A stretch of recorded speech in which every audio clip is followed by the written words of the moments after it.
SRK, দেবদা and Shakib Khan সমগোত্রীয়, তাই তো? কিছু ভুল বলছি?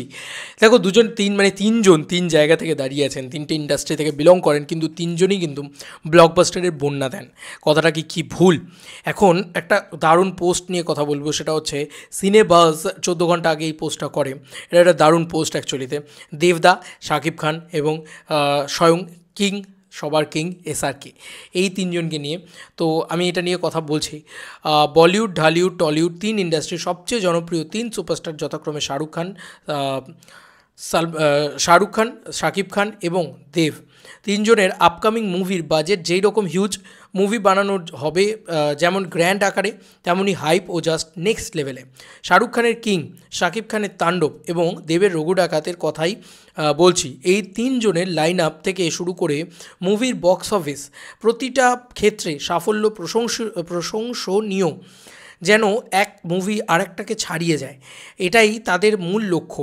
এই তিনজন যেইভাবে নিজেকে প্রেজেন্টেশন করছে স্ব ইন্ডাস্ট্রিতে, মানে নিজের ইন্ডাস্ট্রিতে আর কি, আগামী 10 বছর তারাই একক রাজত্ব করবে, এটা শিওর শট বলা যায়। মানে এটা একটা হিউজ ব্যাপার অ্যাকচুয়ালিতে।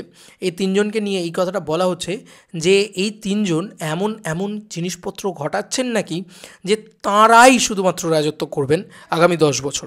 দেখো, এটার সাথে আমি কতটা একমত, এবং এই যা লিখেছে তার সাথে আমি কতটা একমত। আমি কোথাও গিয়ে মনে হয় যে আমি পূর্ণভাবে সমর্থন করছি শাহরুখ খানের এই সাকসেসকে। সত্যি তো, শাহরুখ খান যে জায়গাটা দিয়েছে বা ডেলিভার করেছে, সে এখন বক্স অফিসের বাদশা। সে চিরকালই ছিল যদিও, সে এখন বক্স অফিসের বাদশা। তুমি তার প্রিভিয়াস 3টে ছবির বক্স অফিস দেখে নাও, পাঠান, জওয়ান, ডাঙ্কি, 3টে ছবি দুরন্ত ব্যবসা করেছে। ইভেন ডাঙ্কিও ব্লকবাস্টার হয়েছে, তাও আবার প্রভাসের মতন বড় সুপারস্টারের সাথে ক্ল্যাশে এসে।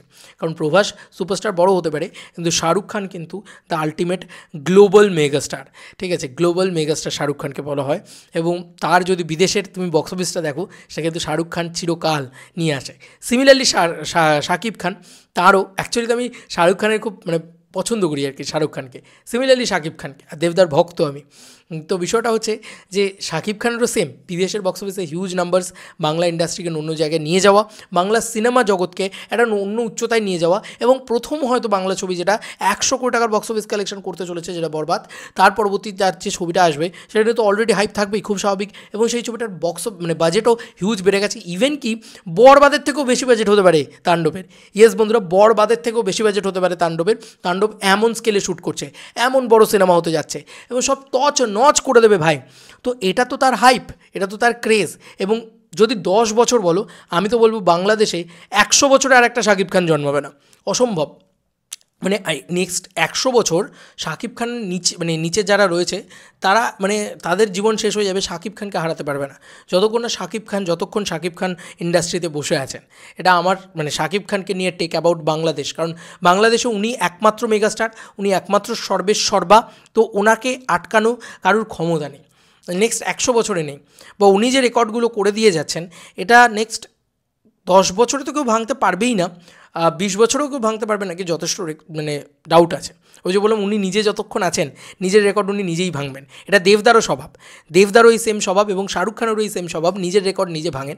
দেবদার কথাও যদি আসি, দেবদার যে রেকর্ডটা করে দিয়ে যাচ্ছে, দেবদা নিজেই বলেছে যে আমি চেষ্টা করছি এমন কেউ যেন আমি এমন কাজ করে দিয়ে যাই যাতে পরের প্রজন্মের কেউ যদি আসে, বা 10 বছর বাদে 20 বছর বাদে যদি কেউ আসে, যেন আরেকটা দেব হতে কঠিন সময় লাগে, আরেকটা দেব যেন হওয়া সম্ভব না হয় তার পক্ষে, সে যেন অন্যভাবে ট্রাই করে। ঠিক আছে, কারণ আজকে দেবদার হাতে যে বক্স অফিস কালেকশনটা আছে আমাদের এপার বাংলায়, 50 কোটি টাকা প্লাস বক্স অফিস কালেকশন, 55 কোটি টাকার গ্রস কালেকশন আছে, সেটা কিন্তু ইন্ডিয়ান টাকায়। ঠিক আছে, তো সেটা একটা হিউজ নাম্বার। ঠিক আছে, হিউজ ফুটফলস, সেটা কিন্তু অলরেডি অ্যামাজন অভিযানের দিয়ে তার কাছে রয়েছে 20 কোটি টাকার বক্স অফিস। আচ্ছা, তুমি প্রথম টপ বক্স অফিসের লিস্টটা দেখো না, টপ বক্স অফিসের লিস্টটা দেখো।